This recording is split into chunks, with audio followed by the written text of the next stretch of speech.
Hello, welcome everybody. If you're here, I don't know. I wanted to hang out and do something. The stream that I was going to be on didn't end up doing anything for unfortunate reasons, family. But I was like, hey, I want to react, and I know everyone wants to react about just NFL football. But I do fantasy football, and I wanted to just go through the picks and give reactions um, to just the picks. I was getting out a little focus here. All right, so currently we're in the middle ish, almost middle of the third round. Uh, we finally had a quarterback taken since Pickett in Desmond Ritter. So that's where we're at. So we'll keep an eye on that, but I will start right all the way up at the beginning. We're gonna go all the way back to round one. Um, Wide receivers. Wow. More wide receivers than have ever been taken in the first half of the first round, at least. I think there was another draft where 6 were taken in the first round before, but I mean, this time there was 6 in the top 18. That is crazy. So we'll see. I don't know if, again, this is an overreaction to what we've seen in recent years with some really good wide receivers really succeeding and making an impact. Jamar Chase, Jefferson, so on. We may be seeing a reaction to that. We saw that several years ago after we had, the 2015 class of wide receivers, and suddenly everyone thought they were going to draft great wide receivers, and the class didn't really support it. This is a decent class, but I'm not sure they really deserved quite this much hype. So first offensive player taken was Drake London, right? And he was in my top tier of wide receivers. Really liked him. I know there was concerns when I first saw him and heard of him. People liked him. It sounded like he wasn't the clear cut top tier guy, but there were a lot of people who just really liked him. And then going back over it, I was like, oh, I'm afraid he's just this big, tall guy. Go up and get it. When that starts being used, I start having N'Keal Harry flashbacks. Not good. But then I looked over it a third time and said, you know what? He was producing even at a young age, even with competition like Amon-Ra St. Brown on the same team. Really good yards per team pass attempt, even age adjusted, especially age adjusted. So my end conclusion, I had him pre-draft wide receiver 2. I move him up to 1 now after that pick. It's a great location for him. Love it. Love it. So we'll keep this moving. After London, of course, we had the Garrett Wilson. He was my wide receiver 3. I'd even debated having him at 2 ahead of London at one point. Really like him as a safe player. Safe for the NFL. I think he's exactly the kind of player the NFL likes and will do well in the NFL. I didn't love the Jets pick, but I do think that Zach Wilson has a certain just, YOLO, throw it deep, that it could work out. I just fear for the consistency for any of the players on his offense. So I like Wilson. He's wide receiver 3. We'll see why. But so he kind of stays right at wide receiver 3 where I had him pre-draft. Again, I'm not trying not to overweight draft capital anymore or as much as the past, trying to get away from that because you can't beat the NFL draft if you're just following their own draft capital, if that makes sense. So you can't beat the NFL draft capital if you base everything upon it, right? So then we had Olave going to the Saints. He was my wide receiver 4 already, wide receiver 4 still. And it's a good location for him, especially if you're someone who has doubts about Michael Thomas. Michael Thomas is getting older, even if he does have a great, year this year. There's still plenty there for Olave They need a second wide receiver because they literally, I mean, Deontay Harris is great, but Olave is kind of, maybe he's not quite that fast, but he's pretty fast. Um, Hopefully Olave can be what they thought some of those other guys were going to be. I think he can do well, and he's a guy who could really break out more of a second year guy. So I'm really not looking forward to overpaying for him in rookie drafts because I don't know how good it'll be his rookie season. Then Detroit picks Jameson Williams with the 12th picks.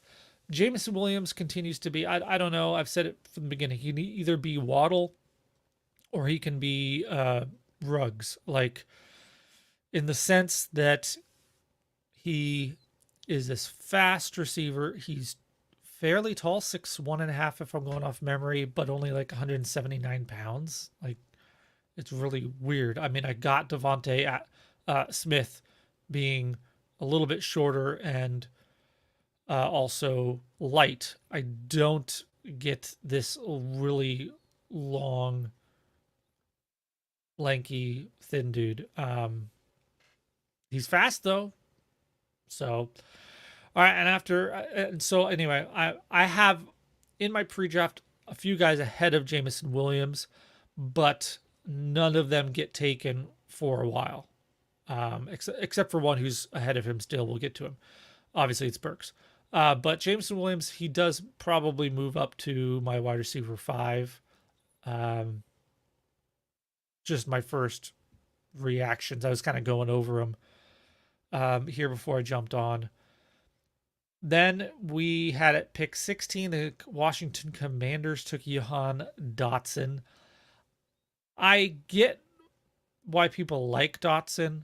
I get why he is declaring early. You know, that's great. But he still, even though he was declaring early, didn't have as much and as good early production as I like to see. The age-adjusted yards per team of pass attempt was not at the threshold that I would like to see.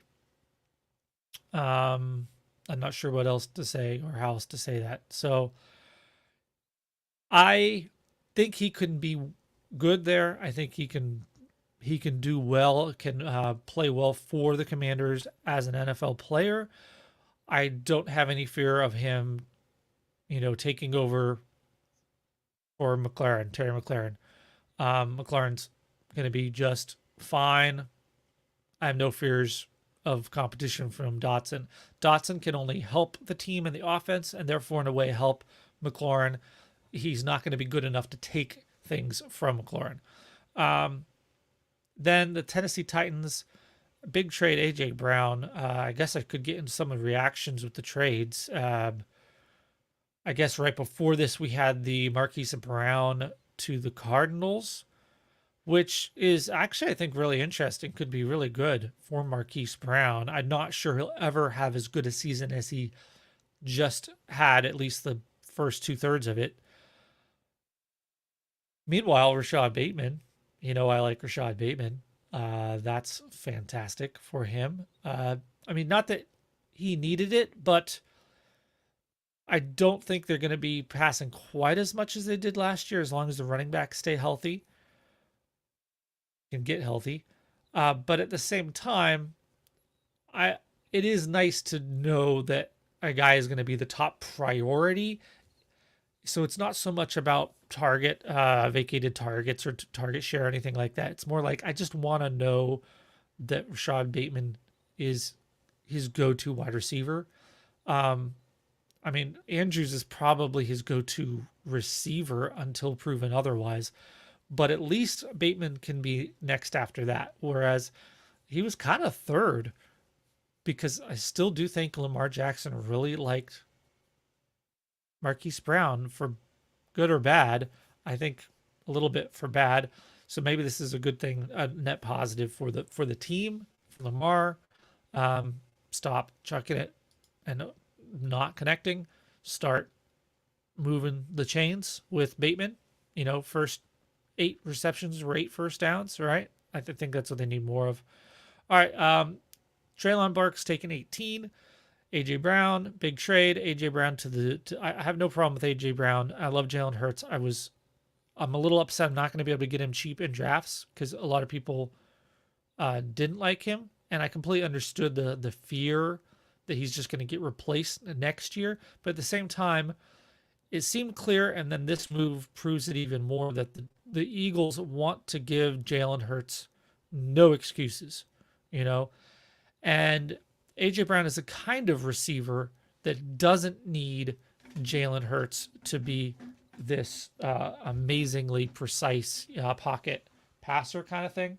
He don't need that. He doesn't need that. We saw him take dump offs and rounds, like all kinds of things. He's a very physical receiver, and I think him and Devonta Smith will complement each other very well, very well.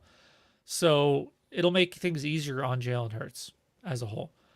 Will the volume be there? Well, I mean, it wasn't there in Tennessee either. That was the problem. When they finally did give it to him, yeah, he'd have the huge games like he finally did at the end of last season.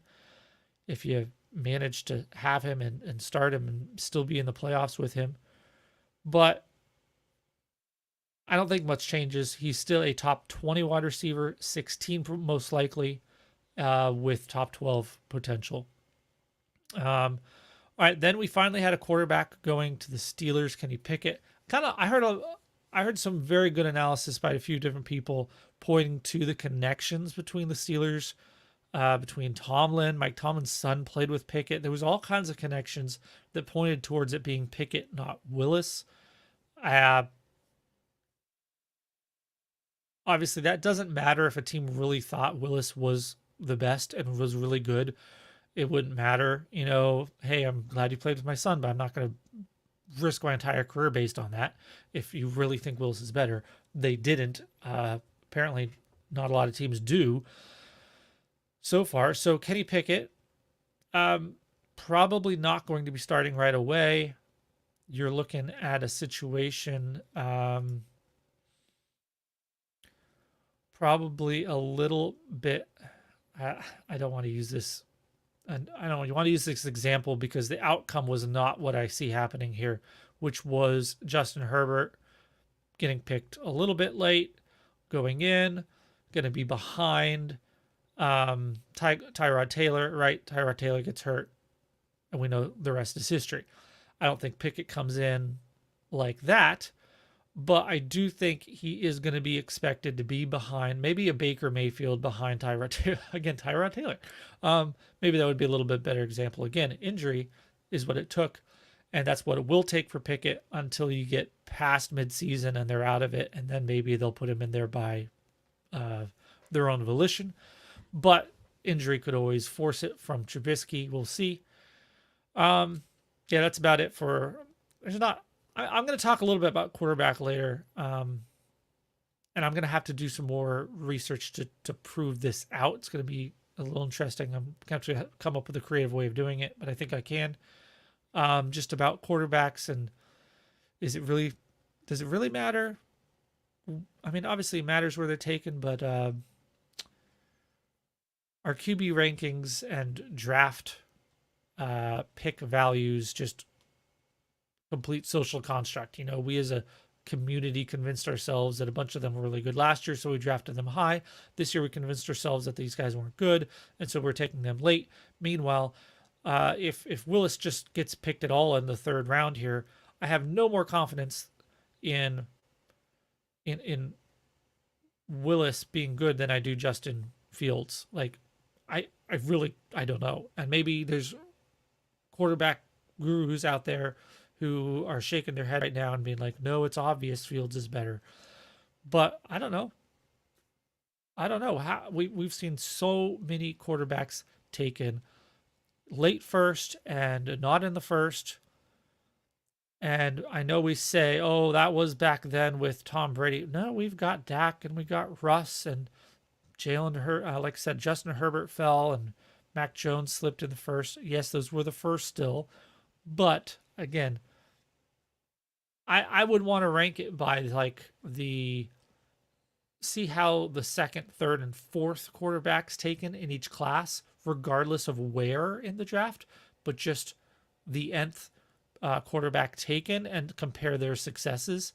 And I'd be curious on saying that it doesn't really matter as much as we think. It's a pretty much a crapshoot. And there's clear, obvious ones that are good, but then again, everyone thought it was clear and obvious that Trevor Lawrence was so much better last year. I don't know.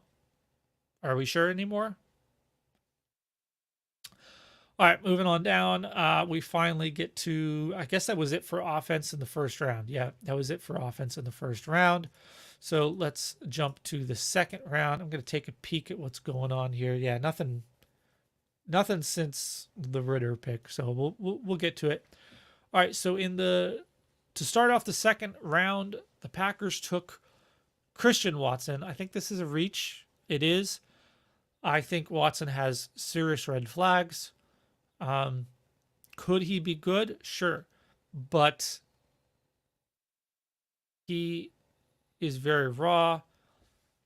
Played FCS. The division, the competition wasn't hard. I just found out last week that Trey Lance was his quarterback. And, Trey Lance didn't play hardly any of 2020. I don't know who was the quarterback. Christian Watson had a very bad year.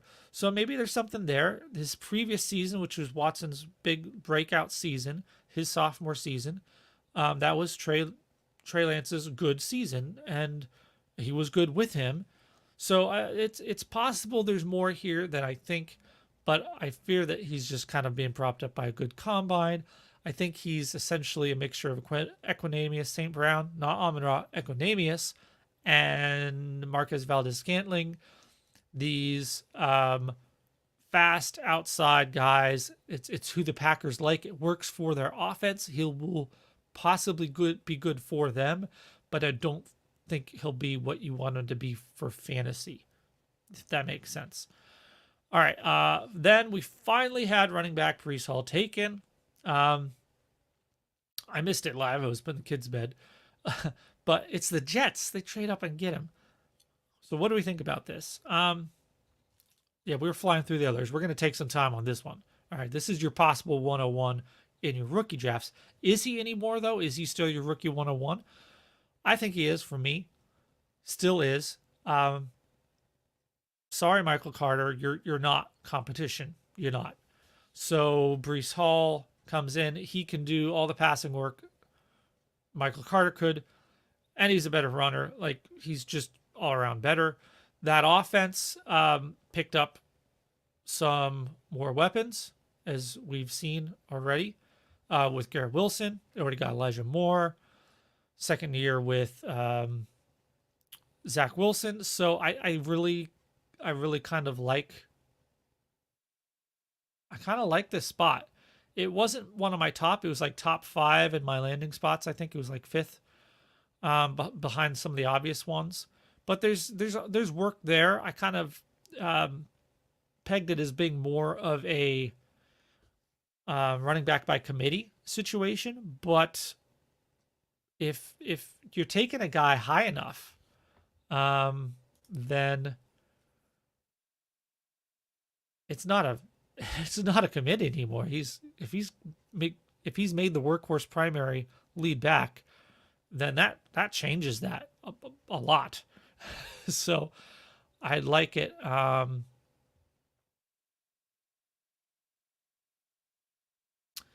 So I'm looking at some messages when I put out this tweet that I was gonna be putting on the stream here. A few guys, and one guy who I know is a fellow Patriots fan. He's like, I wouldn't be doing so well, and I hear you. So Breece Hall, still my 101, I think. Obviously, the real question is 102 now, because it's not going to be Malik Willis, apparently. So I think it's going to be a question of, does someone really like Drake London and love Drake London enough to take him 101, or is he now going to slip into the definite 102? And we'll get to it. Yeah, he's next. Okay, so Kenneth Walker, Seahawks take him. Is it going to be Kenneth Walker moving up to 102, up from what was kind of seen as 103? So I like Kenneth Walker. He's a good running back, a running back. Um, Everything I would want to see from a breakaways, juke right, missed tackles forced, yards created, great in all of that. Just like if you look back, you think like Chubb was, or even Josh Jacobs. So I think Kenneth Walker is a very similar to a Nick Chubb kind of style, more athletic Josh Jacobs. I do have hope in Kenneth Walker's receiving ability. Only 16 receptions this past year, his best year, but they weren't just behind the line of scrimmage dump offs. He had some downfield passes and he had some yards after the catch with it. So I don't hate on him. It could be a little bit, and that team did not use running backs in the receiving game. So you could have a little bit of Wisconsin, Melvin Gordon and Jonathan Taylor not being used in the receiving game in college kind of situation, but in the NFL, they're very quickly shown, that they're competent, and that's what we're looking for. And it's not like the Seahawks were using their running backs a ton in receiving. Chris Carson started to get more into it, but I don't know how much of that was Russ Wilson and how much of that was Pete Carroll. I don't think a lot of it was Pete Carroll. I think it was just a symptom of having a quarterback who can run around the pocket and has a big arm, accurate arm too, and can throw it downfield. And that's always a better, expected points added play than a dump off to your running back. And so they didn't do that. But when you have a bad quarterback, and I think we did see that more. I'd have to go back and see Geno Smith, if they were using. I think, if I recall, they were. I mean, some of those penny big runs that he had at the end of last season, at least one was a reception. One of those really big runs that got all kinds of fantasy points was a reception. So I like Kenneth Walker. I think he's better than Rashad Penny. So Rashad Penny's going to get his chance because Pete Carroll apparently loves him. But I think Kenneth Walker's better. I think he's shown himself more durable in college so far. So yeah, that's going to be the thing. Yeah, if you knew Walker was going to be a starter, 102, but you don't. You don't know. They did re-sign Rashad Penny, so he could very easily be stuck in a Javonte Williams, Melvin Gordon kind of situation like the Broncos. He could very easily be stuck in that same situation. So that might push down Walker. I could easily see Walker still going like 103, 104, even 105 if, people want to jump in there and start taking wide receivers at 2, 3, 4. Maybe a Pickett in there if somebody's really into it, but that's where I'm at. He definitely deserves still to be taken, and I still like the spot. Things got really interesting from here. Okay, middle of the second, pick 11, Wan'Dale Robinson to the Giants. Probably a reach, but really interesting that Wan'Dale Robinson got draft capital. Really interesting. Very, very good production profile. Had like the third or fourth best age-adjusted yards per team pass attempt, and he played in the SEC. He was not doing this at FCS against, bad players. This was against SEC competition. And yes, he's small, like 5'8", but he was doing it. And so I really like this. The problem is the Giants are a really weird situation. If they keep getting injured like they always get injured, he's going to get time and opportunity like Kadarius Toney did before he got injured. Shepard, I'm not familiar with the Giants. I'd have to review contract situations. Shepard's been there for a while. Unless they extended him, he's got to be out of there soon. Galladay, I know they just got him on the big contract and all that, so he's probably not going anywhere. But they were shopping Kadarius Toney, and he's just a Kadarius Toney is I do believe very talented, but also extremely volatile. And from character concerns to injuries concerns, all of it, I would not count on Kadarius Toney being something for you or being in the way of Wan'Dale Robinson either. So I could easily see halfway through the season, Wan'Dale Robinson is the starting slot receiver, like easily. And it sets up well for next season. So he's a fantastic, I'm guessing mid to late second pick. If you have a taxi squad, throw him on there. Second year breakout kind of guy with a new quarterback that we assume the Giants are going after next year. Next, Houston Texans, John Metchi. And at this point, you're like, okay, these are good. But at this point, there's a bunch of really good wide receivers that I had ranked inside the top 10 that are being taken ahead of them. And John Metchi was not in my top 10 at all. I understand he's a solid receiver and he's good at blocking. And there's a lot of reasons I understand the NFL would like him. I also understand he was coming off injury too. So physically, he maybe is better athletically than he showed if he's not 100%. But still, even production-wise, come on. So, Nico Collins or John Metchi, I don't know. I'd have to line them up side by side. I meant to do that, but I like him. But for fantasy, this isn't really anything. This isn't anything. So, yeah, this is nothing. Okay, so then we keep going down, and this is the pick 50. Patriots. What are you doing, Bill? What are you doing? What are you doing? Tyquan Thornton.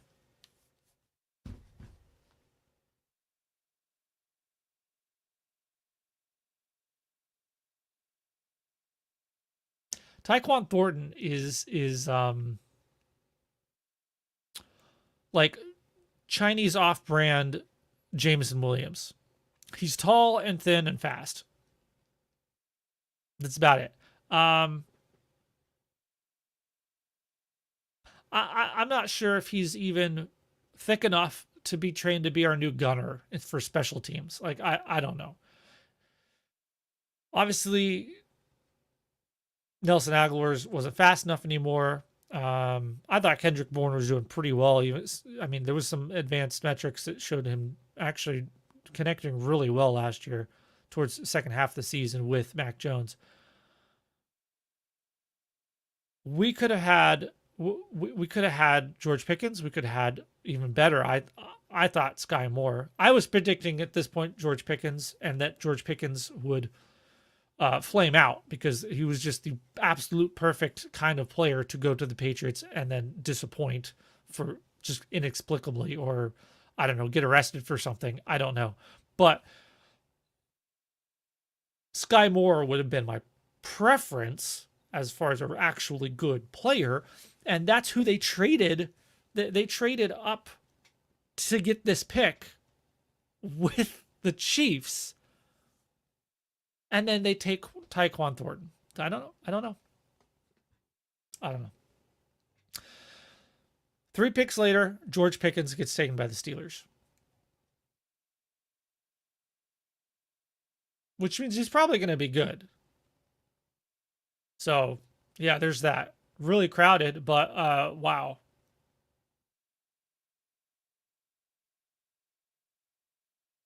I don't trust that Pat Freiermuth is going to be a thing consistently going forward either, because if they've got too many other players that I'm sorry that are higher priority, and George Pickens will be and probably will work himself ahead of Chase Claypool unless he can recapture whatever magic it was he had his rookie season. So yeah, George Pickens.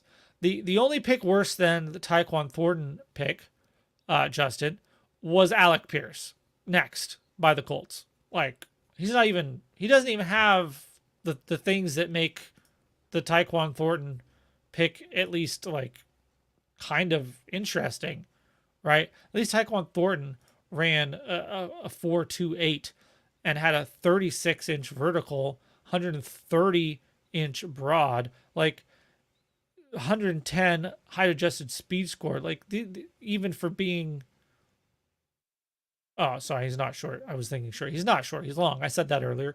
6'2". Like, so really interesting thing. Alec Pierce, yeah, he's 6'3", ran a 4.33. I mean, he's not that much different. They're not that much different, except production wise, actually, Pierce wasn't as good as Thornton. From the things I look at least. Breakout, age adjusted, yards per team pass attempt, dominator rating, all those things. Thornton was better than Alec Pierce. So there we go. At least I can take consolation in the fact that, yeah, they're just stats. Well, that's all we got. That's all we got, Justin. Yeah, you would love the Colts moves. They're just stats. So that's all we got, buddy. That's all we got. Thornton did pop up on a few things for me before, but not at the thresholds I would want. And Pierce was never even occurred to me as something. He has a better BMI than Thornton. I'll give you that. Like I said, Tyquan Thornton is discount Jameson Williams, who also has a really weirdly low 23 BMI, tall and skinny. So at least Pierce has that. He's thick. He's not that thick. He's still, yeah. All right. So there you go. There's your bad wide receiver picks of the second round. Colts and Patriots. Well done. United. And then the Chiefs take, with the Patriots pick, they traded back the pick that the Patriots should have taken, Skye Moore. How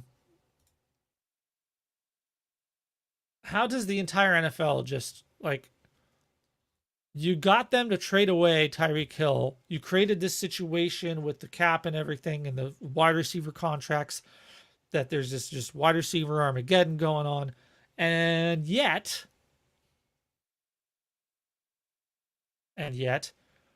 you let them get Skye Moore.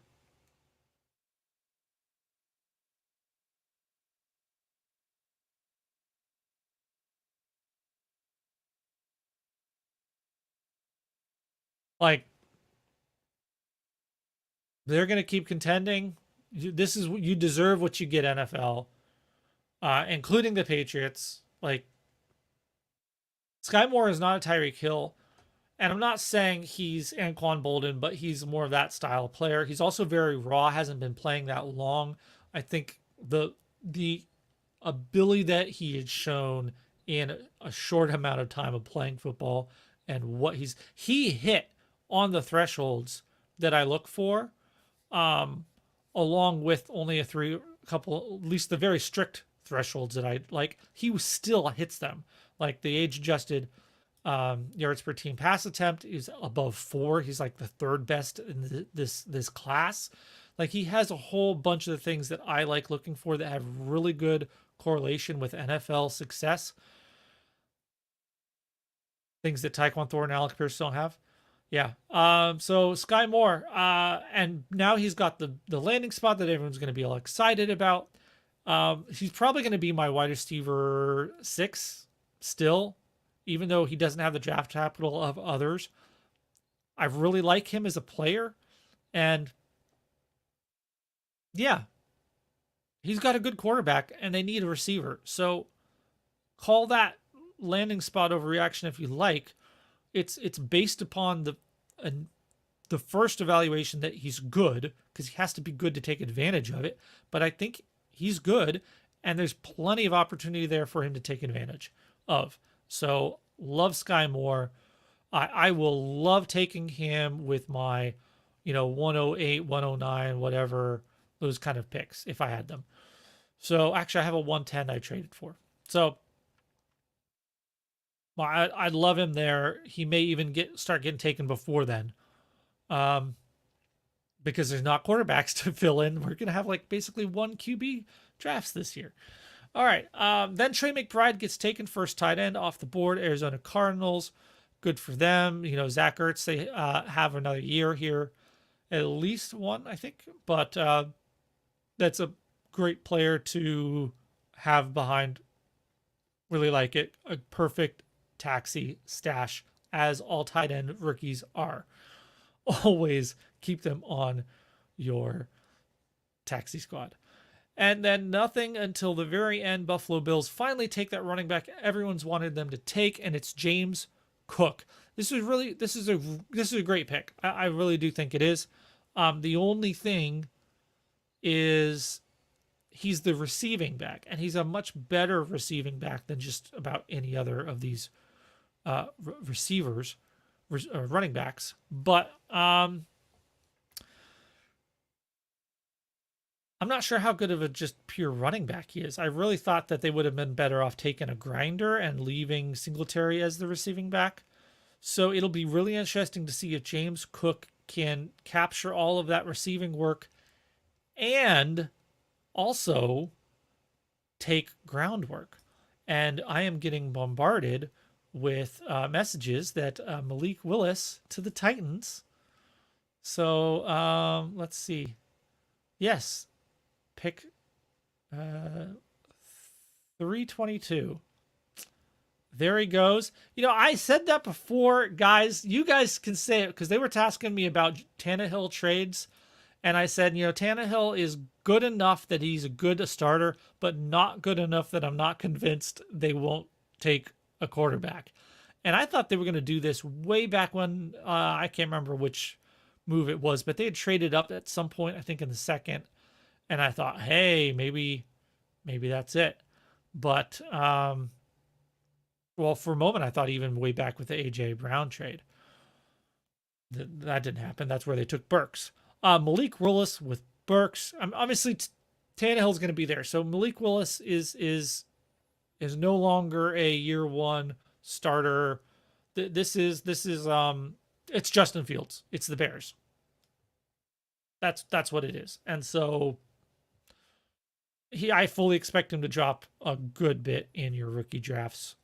I would still be willing to take a shot on him mid to late first, though. I think just haven't thought that through all the way, but I'm just picturing that it would make sense. So we just finished second round with James Cook.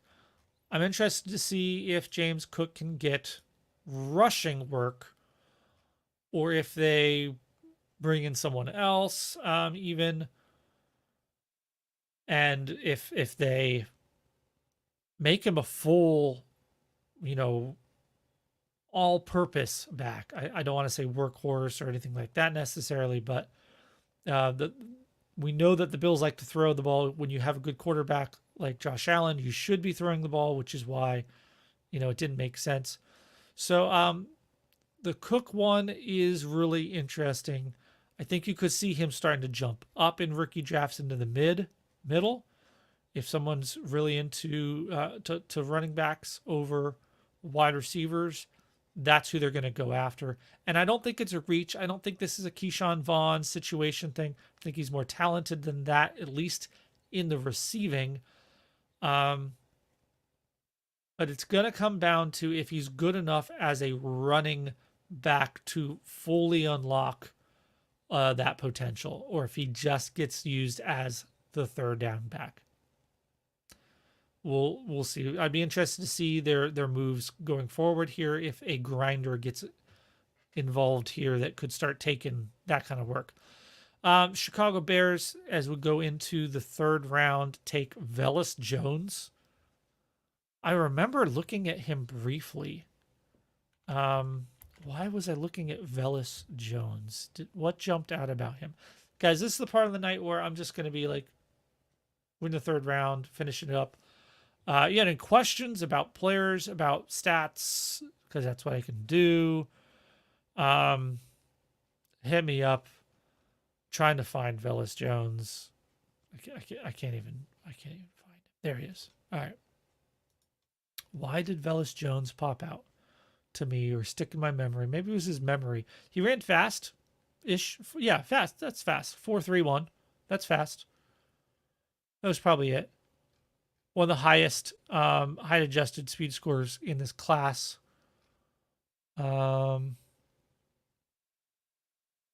Christian Watson. You know, Justin, you know who Alec Pierce is? Alec Pierce is discount Christian Watson, just like Thornton is discount Jameson Williams. I don't know what stuck out to me about him. He's old. He's really old. Unless these stats are wrong. He's like 25 already. Oh, this is bad. Yeah, that's not good. So Bears, congratulations on drafting Javon Wims. I mean, Velus Jones. So then the Colts take Jelani Woods, and I agree, Justin. This is a good pick by the Colts. I still like Kyler and Granson as a more of a Mark Andrews style, Jack Doyle style kind of all-around running back who can get on the field, stay on the field, be involved, moving the ball. And I think we could see that with development from him. But Jelani Woods is your Mo Alley Cox, big, tall, athletic, super athletic dude that's really interesting. So perfect taxi stash. Then we have the second quarterback taken by the Falcons, Desmond Ritter. Ritter's, I had him as like my quarterback 3 or 4 or 5, I think. Big arm, from what I hear. I don't know a ton about the quarterbacks, guys. So, brief moment. You haven't seen me around doing as much stuff, as much podcast shows, whatever. It's because I've been taking time to learn some coding, learn to code, right? So, so I can do more fun things with it, like create things, tools that aren't just spreadsheets, but actual programs. That's the goal. But it also lets me do some fun things with databases and searching, and running scripts that'll figure a whole bunch of things out that would have taken me a long time to do one by one. One of the things I did was I took the entire Dave Wright's FF_Spaceman's prospect database, and I wrote a script that could just go through every single stat and compare its correlation to their first 3 years in the NFL points per game to see what the correlation is. And, once I got that working, it took me a couple hours. You hit enter and you sit back, and 15 seconds later, it prints it out into a file, and there you go. You have every single stats correlation to. Now, there's problems with that when you're doing it just that raw, whatever. But hey, my age-adjusted yards per pass attempt, the best correlation there is in the database for a single stat. That's what for wide receivers. When I talk about age-adjusted yards per team pass attempt, best season yards per team pass attempt was pretty far down. But the age adjusted, which is it weights their years in college, giving more weight to their early years, that was the best. So that's how I know that. Okay, now back to what this started from. So quarterbacks, I did that to quarterbacks, and the correlations for any of the stats we have suck. They're not good. There's nothing good. I mean, they're not good. So that's why I don't focus on quarterbacks much, because there's probably things to look there, but the numbers that I look at, I can't see any signal there. So anyway, yes, exactly, Justin.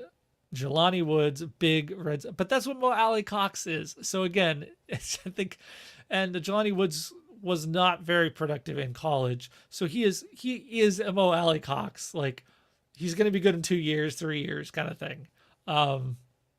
So I don't know if it's really for Ryan. Hopefully not. I hope you don't think it's going to be for Ryan in 2 to 3 years. So, all right, where were we? Tight end. No, quarterback. Desmond Ritter. Right. Big arm, lots of potential, but a lot of people also thought it wouldn't be good. A lot of people thought about Josh Allen, so maybe he's the next Josh Allen. I don't know. I think for the price and for his ability and what he is, I think it's a fantastic pick by the Atlanta Falcons. Well done. You have Drake London and Kyle Pitts, who's basically outside wide receiver, right? And these two big dudes, you get a guy with a big arm, like just chuck it down the field to him. I like it. That's a good plan. I like it. Then we have another tight end, Greg Dulcich. I think he was my tight end 3, but so that's not too far off. Taken here by the Broncos. Okay, that's fine. I mean, Broncos historically have been where like tight ends go to die. Remember all of the ones that have been there between Butt. I remember him because his last name Butt. Come on, I'm a child. All right, so keep going down. Jalen Tolbert taken recently by the Cowboys. That's a great pick by the Cowboys this late. I actually really like that as far as a wide receiver. He's a solid production possession receiver, some good abilities. Yeah, I like that. I kind of skipped with the Malik Willis one. Pick 322, 86th overall, Malik Willis to the Titans. Again, I don't see him starting, by their own choice this season. Jake Butt. Yep. Yeah, I knew Stevens was a Butt guy. I knew Justin Stevens was a Butt guy.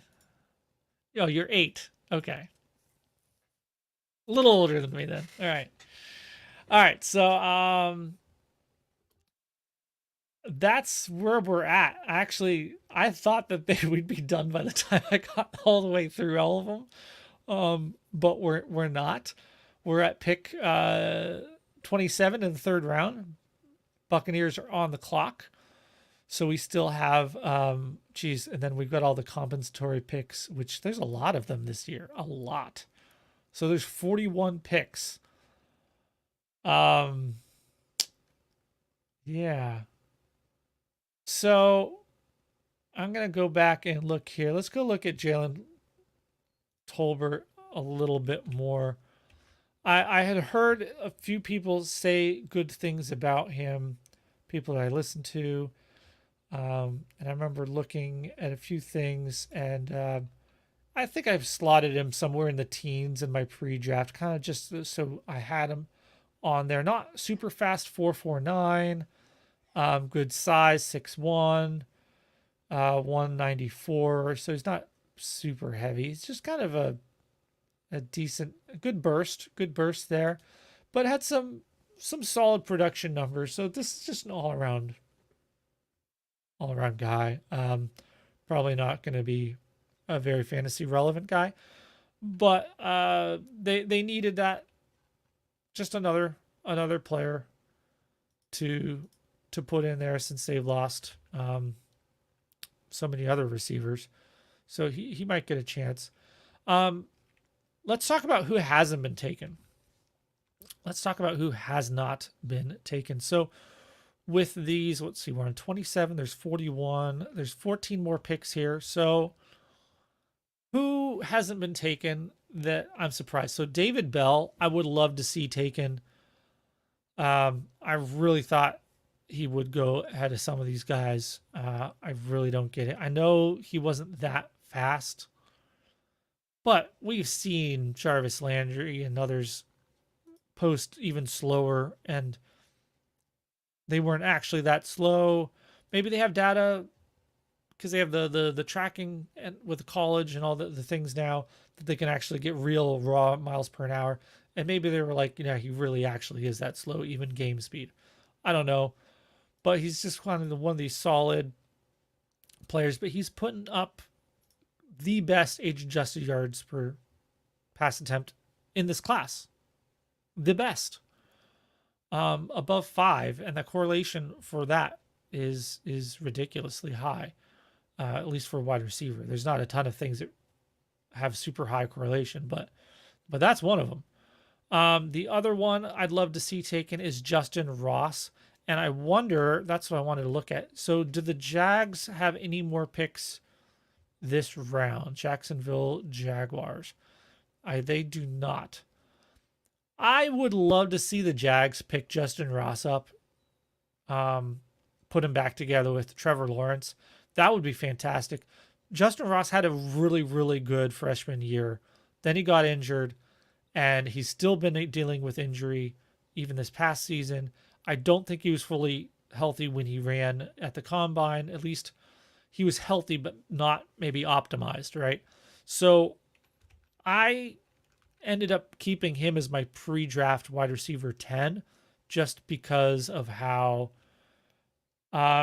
he had that history. He did it as a freshman in Clemson, and I don't think it was just Trevor Lawrence that was just elevating him somehow. And he has a legitimate reasons for why he would have struggled after that with then missing the year with COVID and everything, and then being injured. So there's a lot of reasons. I really would like to see him get a shot somewhere. And the later he goes, the better, because I'll be able to pick him up cheaper. And I don't, at this point, after the third, you might as well be undrafted. Like, as far as your odds or how much it helps, it doesn't. It helps like a tiny bit. You're better off going where you want to, where you think you have a good fit, and where you think you can get an opportunity instead of being taken by a team that has 10 other wide receivers ahead of you. After Justin Ross, I'd like to see Khalil Shakir. This is a little bit outside of the main, but tested out really, really well. Good average yards per team pass attempt, good dominator rating, good breakout, good combine, just all around solid. Would love to see him. After him is where I had John Metchi in my original rankings. John Metchie's is gone. Then we have Romeo Dowds, also an interesting player, very similar to Shakir, but just not quite as good. After him is where I had Tyquan Thornton, wide receiver 16, then Jalen Tolbert. Calvin Austin, I am surprised Calvin Austin is the one that hasn't been going, and we've seen Thornton and Pierce going instead. Calvin Austin was, but I guess Thornton technically ran faster. But Austin was a 4.31. I guess that was the second fastest. Yeah. But he's much shorter. So, I guess Thornton's got that going for him. After him, I had Isaiah Weston. And then Alec Pierce. And, now we're down into the guys like like Phyllis Jones. Actually, no, not even, he's way further down. There's no one else on here on the list that I would be like, oh, he'd be interesting. No one else. So we're going to go over to running backs now. Obviously, we haven't seen anything about Isaiah Spiller. I saw a lot of draft experts, quote unquote experts, who really liked Isaiah Spiller as a top 2 running back in this class, and he still hasn't gone. So that was my running back 3 based on, and he had good numbers. So all he needed was the opportunity. But if he's not getting this draft capital opportunity, then he is going to fall quite a bit. He could still land in an interesting and good spot, though. And that's going to be an interesting question, is what happens when Spiller goes to the team like the Falcons or somebody who needs a running back, but without the draft capital. That'll be really interesting. Um, then after that, had a couple of my guys. I liked Kevin Harris, but after that, a lot of people had as their running back for Rachaad White. And if you've been paying attention to the draft while I've been talking, Tampa Bay took Rachaad White with 27th pick in the third round. I mean, that's perfect. He is a perfect third down back for Tom Brady. Like, that's absolutely perfect, Rachaad White, because he shouldn't be an every down guy. He can be, but you got Fournette. Now Fournette's been really good in the receiving, so I don't know if this is something I would be betting on for redraft or anything this year. Wouldn't bet on it, but I think at this point he's better than Gio Bernard. Basically, he's better than Gio Bernard. I need to stop putting my hands on the desk that the camera is attached to and making points, because it shakes me. I should do my hand motions up here on my chair where it doesn't affect the desk. So after that, Ty Davis Price, who is an interesting, again, receiving kind of back. 49ers took him. 49ers took him. Let's look it up.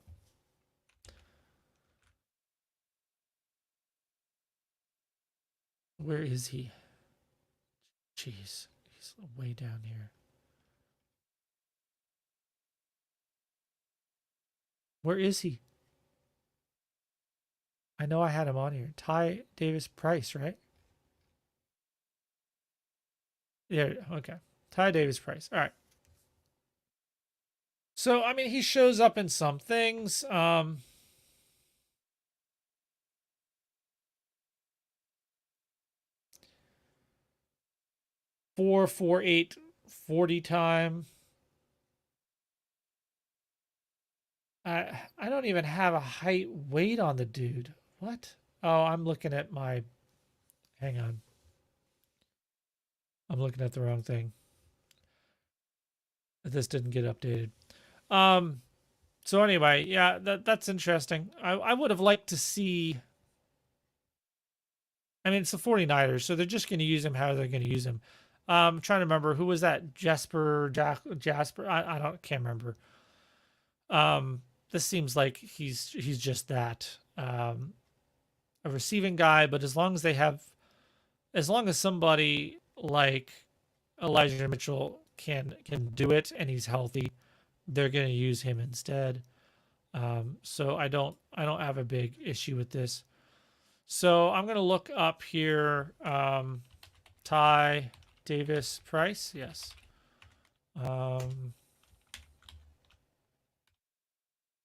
Okay. And the running back. And we're going to go with my age adjusted combined market share.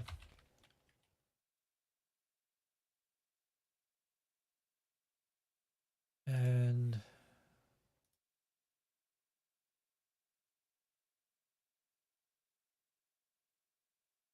okay. You're like, what are you looking at, Josh? Here, I'll show it to you. Why not?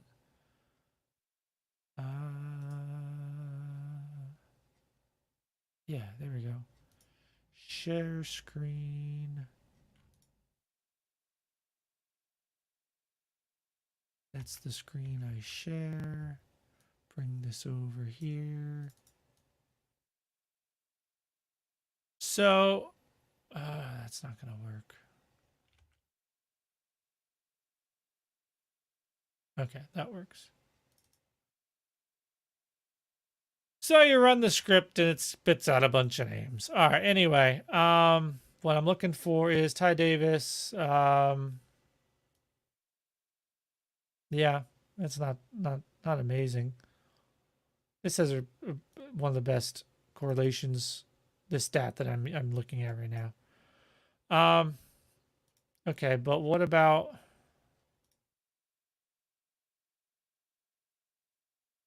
Yeah.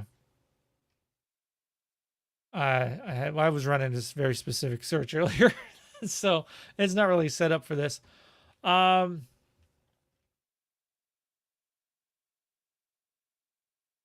really want to know how big this guy is.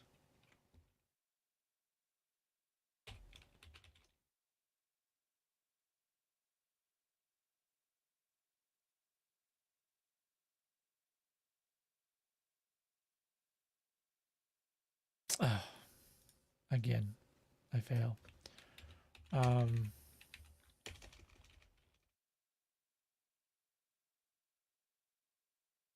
That's not going to do anything, guys. This. All right.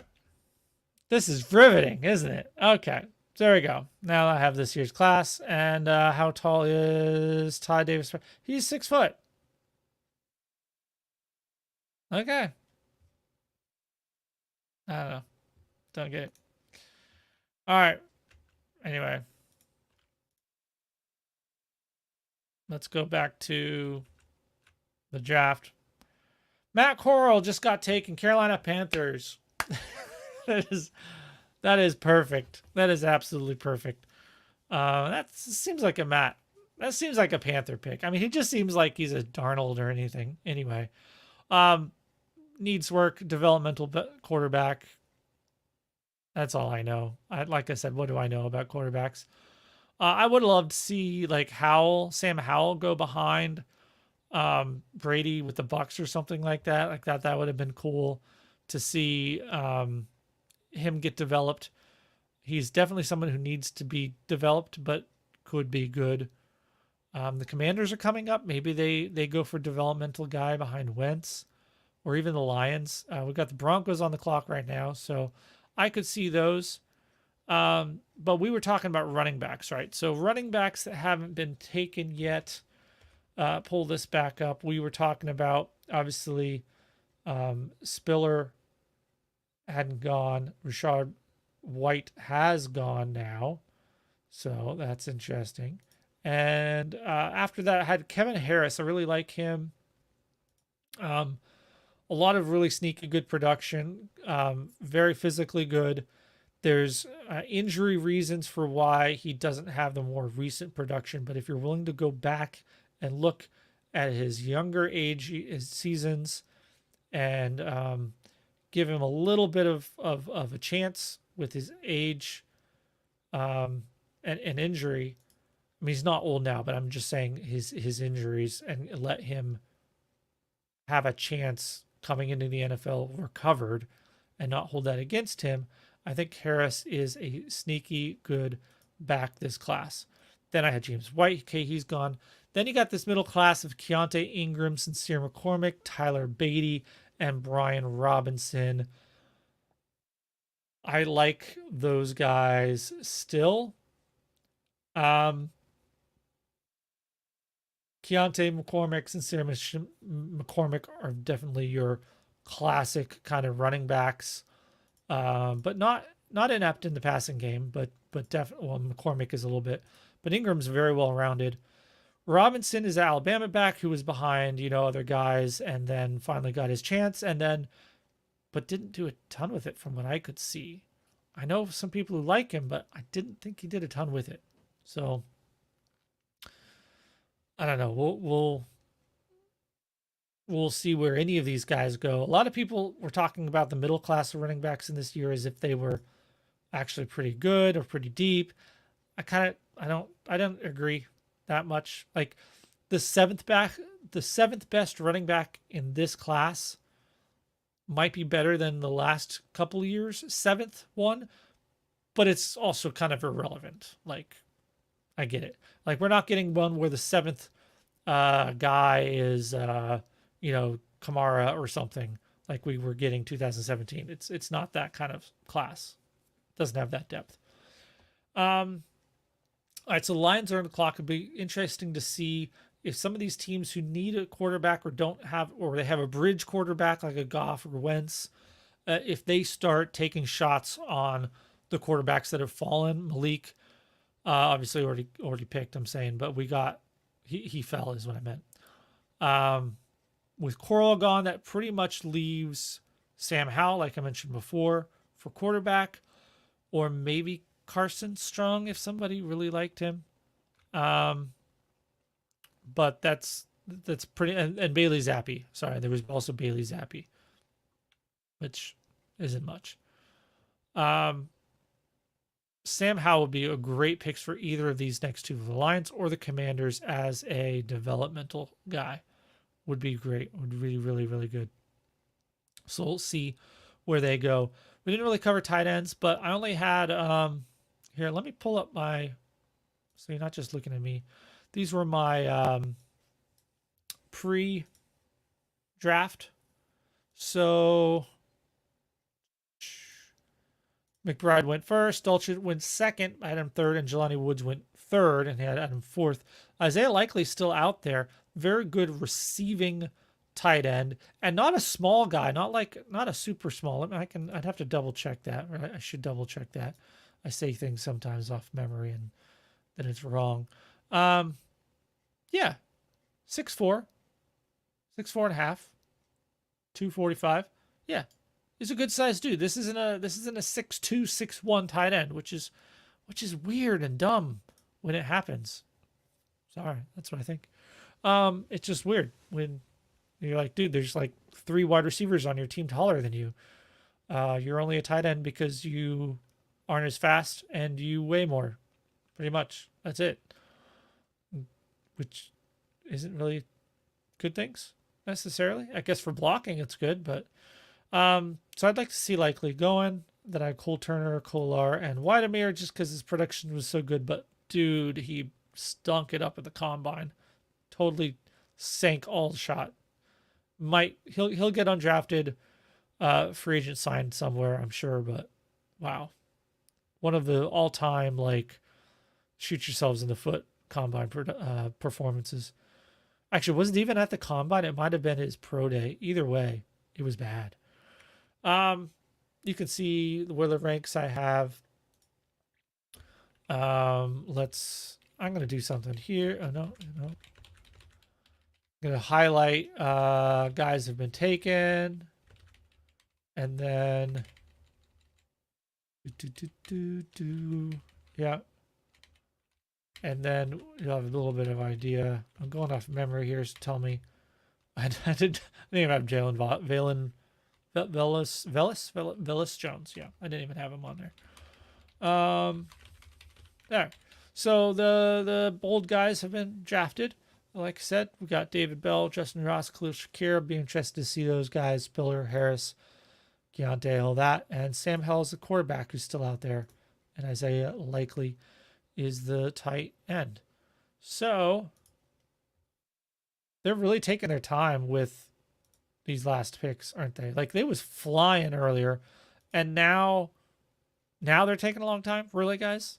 End of the third round, 11 o'clock at night, and now you're taking a long time?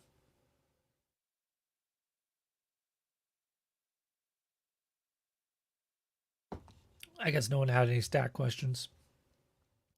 I can run really just this, but under this, but more than this, and faster than this, and this year, and whatever combination searches you want to find for whatever of the 4 offensive positions. I can do. It's fun. Like I said, I was able to nail her down. A little while before, I think a couple weeks ago, it would have been 1 week ago. This last couple of weeks have gone very slow. I think it was last week I tweeted a couple different tweets where I had lists of wide receivers and running backs that had met my thresholds that I was looking for. And I got that from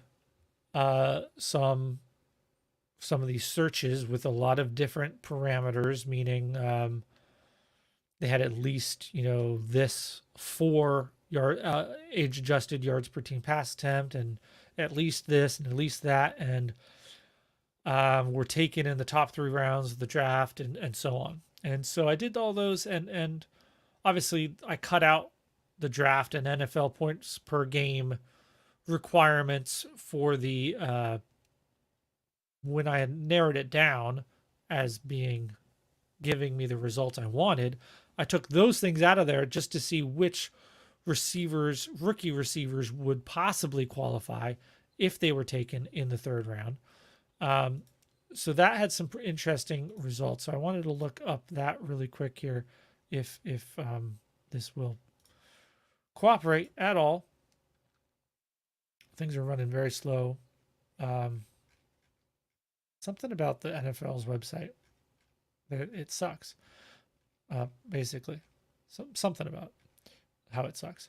All right, so wide receivers that passed my production thresholds: Olave, Bell, London, Garrett Wilson, Ross, Shakir, Romeo Dowds, Skye Moore, Trey Turner, Treylon Burks, Wan'Dale Robinson. Pickens and Jameson missed for, Jameson because he didn't have the age adjusted, benefiting him because he didn't play much this first 2 years behind guys at Ohio State. And Pickens because he didn't quite have the volume I would have liked to see, but that team he was on they didn't throw a lot in the first place. So there was he was so good in a lot of other ways. So again, David Bell still needs to go. Ross, Shakir, Dowds, Trey Turner. That was the one who actually hit on some of these. This wasn't this very strict one though. There was one that was more strict that Skye Moore still passed alongside London and Bell and Treylon Burks and Garrett Wilson. I think there was only 4 or 5 of them, and that list returns, this list of receivers, which doesn't look too great. I got Tutu, Atwell, and Tylan Wallace in there, but a lot of the point of this was these are the guys I actually am going to consider, right, if they get taken in the right places, which means the first 3 rounds, right? So as long as they have that, and Wan'Dale Robinson now and Skye Moore, they have it, so good for them. That'll be interesting to see. Wow, this is unresponsive. Okay, so I did the same thing with running backs. Did I not? Maybe I didn't post it. Huh. Maybe I did not. Okay, well, I did a similar thing with running backs. You're going to see the... Nope, did not. Okay, well, anyway, I did. I just didn't tweet about it. It was very similar kind of thing with the running backs. A lot of them that could possibly be good if they got the draft capital. Again, I'm trying to get away from relying on draft capital. So we'll see how well this goes for me or doesn't. So even though, the NFL is giving draft capital to Velus Jones in the 3rd round, I don't care, right? I'm just not wasting a pick on it. I'll grab some undrafted free agent that I thought was good, like Shakir. He probably does get drafted later, but I'm just saying, I wouldn't care even if he was undrafted. I like him better as a player. So we'll have to come back to it. There we go. Brian Robinson goes to the Commanders.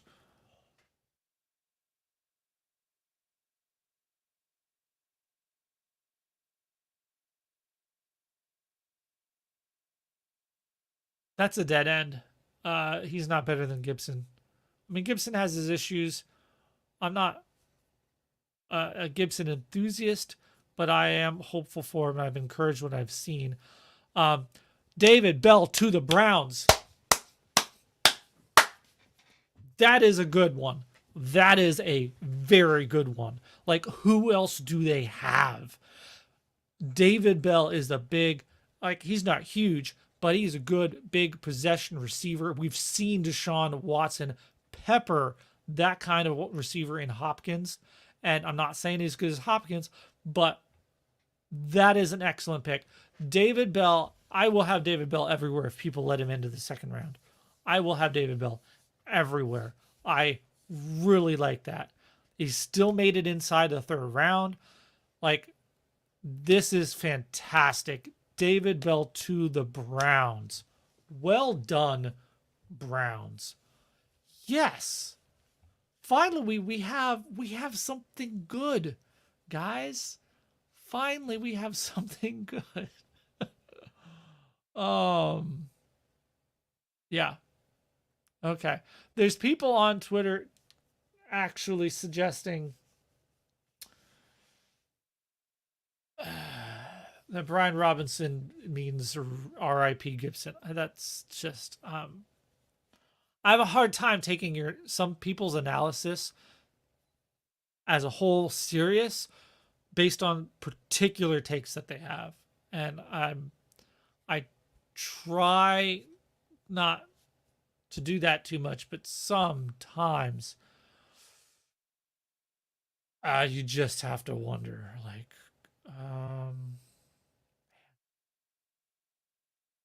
all right, so we're live tweeting right now. Absolutely love.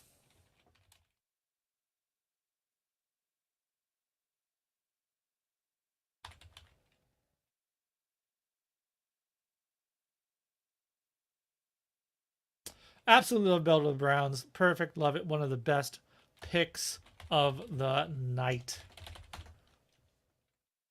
or entire draft. Sent. Really like that one, guys. I really, really like it.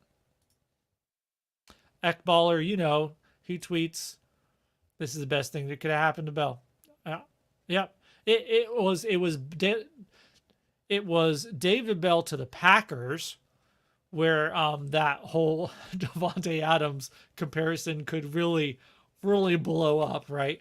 But him going to the Browns is just the right combination of like people not liking the Browns, but it being a good situation for him. So he still might not be getting overhyped. Like, this is the perfect for fantasy value. This is absolutely best case scenario, because he has a chance to go there, be the possession receiver, like, immediately, and he is developed and mature enough to do that.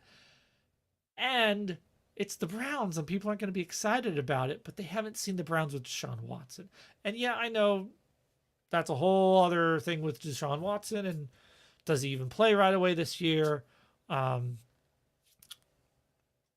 Whatever.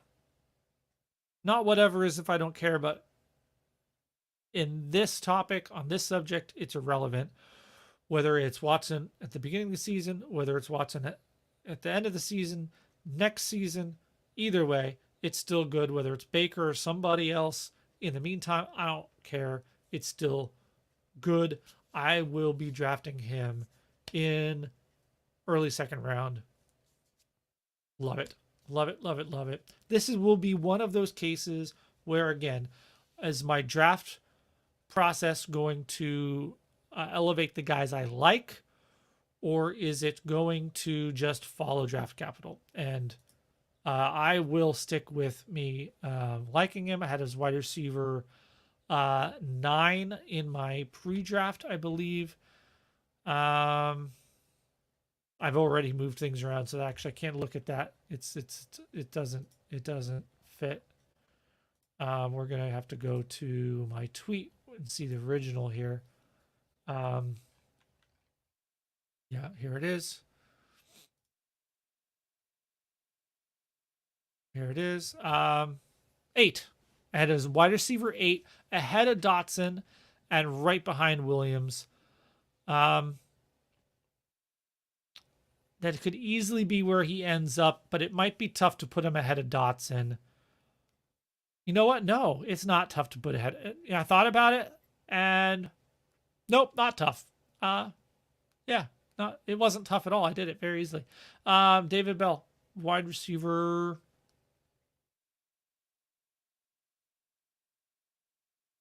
I'm tempted to put him 7 ahead of Pickens. I mean, they were not that far apart where they're being taken. Really tempted to put him ahead because Bell is in a position to be the one on the team. Pickens, he could be the 2. Could be the 2. He's not beating Deontay Johnson, though. Yeah. Yeah. London, then Burks, then Wilson, Olave. Um, and even Olave at 4 is kind of just a, yeah, I know you look like you're super talented, but, and you got the draft capital, you know, Olave is kind of a little bit of a cop out at 4. I'm being honest here, a little critical of myself. Olave, keeping him at 4 is a little bit of a cop out. Jameson Williams up at 5, Skye Moore at 6 still then, and David Bell at 7, followed by Pickens and Dotson. And then Wan'Dale Robinson and Christian Watson. So far. Yeah. David Bell, wide receiver 7 to this point. I think that's reasonable. I don't think that's crazy. What's crazy about that? Nothing. All right. Where are we at now in the draft? Anything else happen? Follow Jeremy Rucker. This guy is did I put him in my rankings? But he's definitely a I forgot to put him in there. He had a good combine. This is the blocking tight end. This is very good for Breece Hall, essentially. The Jets have picked up a whole bunch of tight ends this offseason, like a lot of tight ends signings. So that's interesting. And now they're drafting Jeremy Rucker. Oh, so the Dolphins, I think this is their first pick. They're up with what may be their first pick this entire draft so far. So good. What did the Patriots do? They traded out? Didn't they have a pick in here? I don't even know. Oh, is that where Matt Corral did? Did they trade out of that one? They must have. I'll have to go back and check. I'm pretty sure the Patriots had a pick in there. And that's the only one I'm seeing that was ever owned. But yeah, so that's what Carolina wasn't in there at all. They traded up. They traded in with the Patriots. Okay.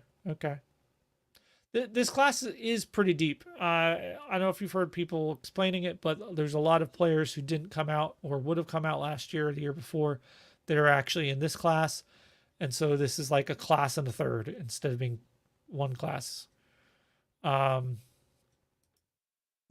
So basically, but that at the same time, as we've seen, that doesn't mean that they're more talented or that it's actually deeper because the players still have to be good. Just means there was a large middle class. Hey, you're still getting David Bell in the 3rd round, right? There's still Justin Ross, Shakir, Isaiah Likely, Sam Howell. Like there's a lot of good players still not taken even here at the end of the 3rd round. Dolphins took a linebacker. So Chiefs are on the board. We got 3 more picks and then it's a night. So I'm an hour and 20 in on you guys. So hopefully we can get out of here before an hour and a half.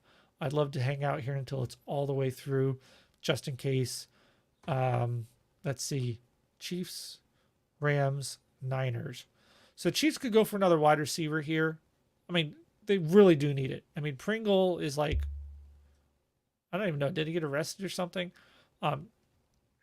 He's done. They got McCole Hardman, Skye Moore, Martavis. Yeah, didn't they get Valdez-Scantling? They got MVS. Yeah. And there was another player. I'm trying to remember. Oh, Juju. Yeah, duh. Okay. So they have Juju. And now Skye Moore. Actually, I didn't think about that. That's an interesting overlap between Juju and Skye Moore. But I think Juju, they should have him in the slot. That's good actually for Skye Moore because I think he's not just a slot player. I think that was a little bit of a misnomer about this class was that some players I saw being labeled as slot players or receiving backs or whatever. And when I looked into it, really, it wasn't that bad. I'm gonna look up the slot rate for these guys.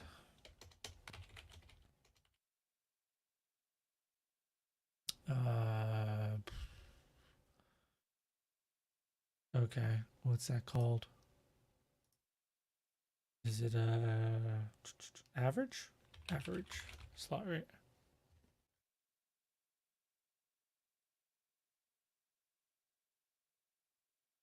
Here we go. Average slot rate for Skye Moore, almost 50%. So that's good that it's almost 50%, but it's not nothing but slot. And so that's actually really good. If you look at Treylon Burks is right at 50%. Wan'Dale Robinson is a little bit less than Skye Moore, 48%, 47%. Practically the same. They're both 48. Skye Moore is almost 49. Let's look at Garrett Wilson is 33%. George Pickens was one of these guys, like all he ever ran was go routes. He was like a DK Metcalf kind of thing. Like didn't do anything else. Ridiculous. Jameson Williams, 45%. So a lot of these receivers that people really like are very much equally involved in the slot as they are other places. At the same time, I heard people calling like Christian Watson could be a big slot receiver. And it's like, no, he's been in the slot 14% average. Like, what are you talking about? Drake London, on the other hand, 67%. So it's very good that they are being used in the slot, but I don't want him to only be used in the slot. That's not necessarily a good thing either. So we'll see. Kansas City Chiefs took another linebacker. There's tons of them. So the Rams are up. It'd be really interesting for the Rams to grab. I mean, it would really freak people out if they took a running back, but I don't think they would. I could easily see them going after a wide receiver, but probably I bet something on defense. I would, if I had to guess, or maybe offensive line or something here. Well, look at me trying to actually talk NFL football. No, this is fantasy only. Okay, so Brian Robinson, didn't talk a lot about Brian Robinson because I got so excited by David Bell.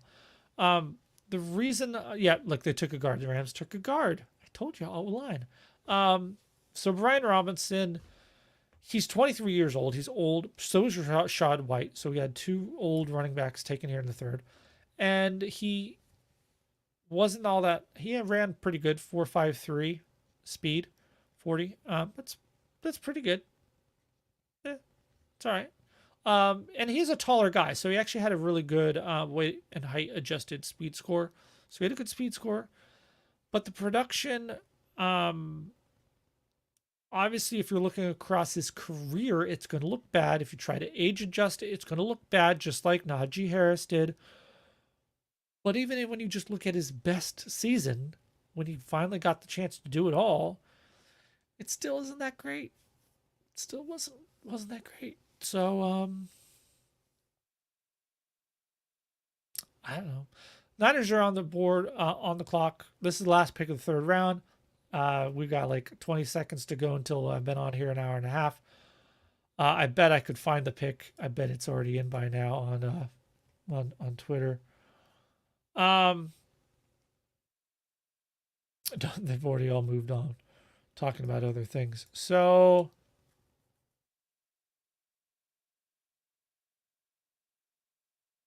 what was the trade up? Yeah, it was with the Patriots. I was right. Yeah. Patriots gave up, the Carolina gave up the pick 137. So a pick in the fourth, that might be early fifth even, and a future third to move up to 94. So from 137 to 94, it costs you a third rounder.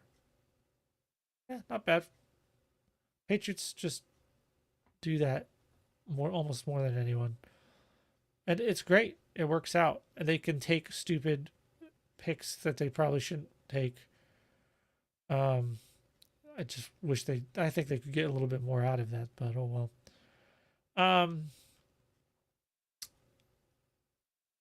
Yeah, I'm still not seeing anything about this pick. So we'll just have to wait for like everyone else. And there it is, an edge. No, I'm looking. What am I looking at? That's not right.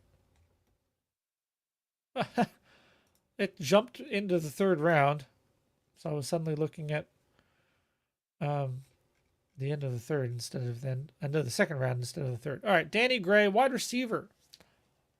I don't even know who this. I've never heard of this name. I've never come across the name Danny Gray. Okay, I'm going to pull up the search, the results of the one I just ran. And does Danny Moore come up? Danny Gray. Yeah, he's there. 24% slot rate. Okay. All right. Again, you've got Shakir, Ross, Dowds, all still there. Okay. Danny Gray. Oh, Danny boy, you are just shy. Oh, you always said you were 6 foot, Danny. But we know you're 71.88. 186. Fast 4.33. Fast guy.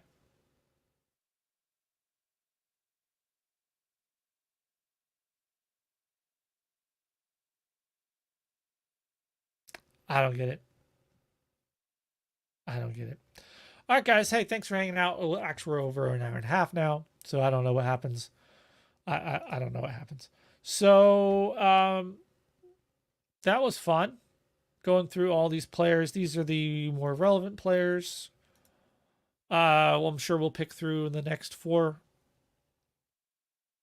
rounds. But yeah. Thanks for watching. I think Justin, Neil, you guys popped in here at some point. You're probably not here anymore.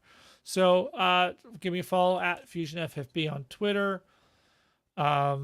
If you want fun custom searches of database and probabilities, and I ran a search like that to figure out that there had never been so many wide receivers taken in the top 16, so half of the first round before, which was 5 in the first 16.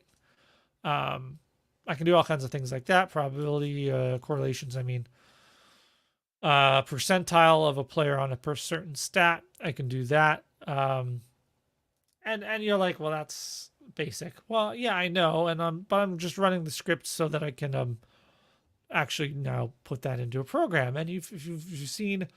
And again, if you go to fusionffb.com, you'll see the rookie vision tool that allows you to compare 2 rookies side by side, seeing their stats, measurables, and custom stats that you pick.